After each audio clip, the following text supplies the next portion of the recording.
একটি মূলধন 5 বছরে দ্বিগুণ হয় কত বছরে 5 গুণ হবে? এখানে আমরা মূলধনটা মনে করব। তাহলে এখানে লিখি, মনে করি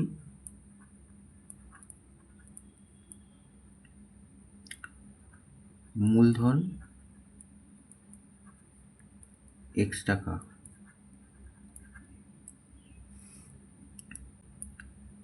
তাহলে p সমান সমান x,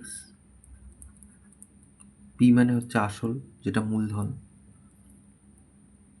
বলেছে 5 বছরে দ্বিগুণ হয়, তাহলে t সময়, এটা হচ্ছে 5 বছর।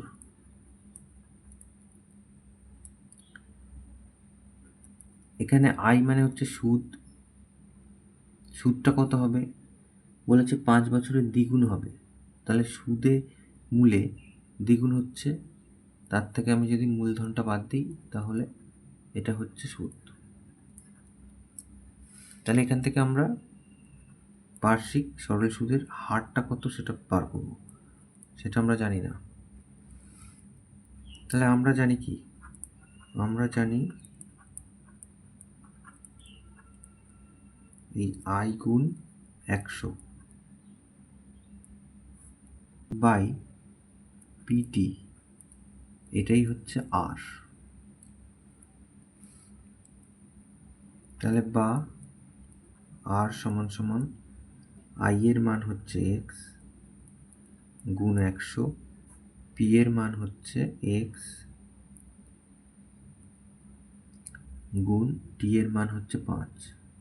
এটা কেটে যাচ্ছে, এটা কেটে যাচ্ছে। তাহলে আর পেলাম আমরা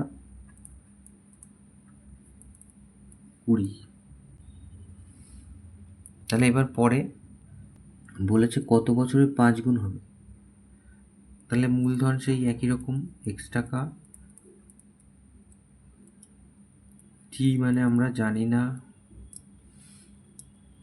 সুদ মানে হচ্ছে 5 গুণ হবে বলেছে, তাহলে 5x, তার থেকে x বাদ যাবে, তার মানে 4x টাকা।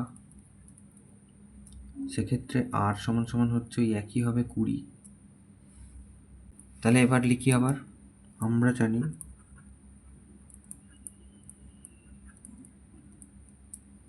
এখানে টি বার করব, এই টি সমান সমান এই i গুণ 100 বাই পি আর। i এর মান হচ্ছে 4x 100, পি এর মান হচ্ছে x আর আর এর মান হচ্ছে 20। তাহলে এটা দিয়ে 5 20 100 x কেটে গেল, তার মানে 20 বছর।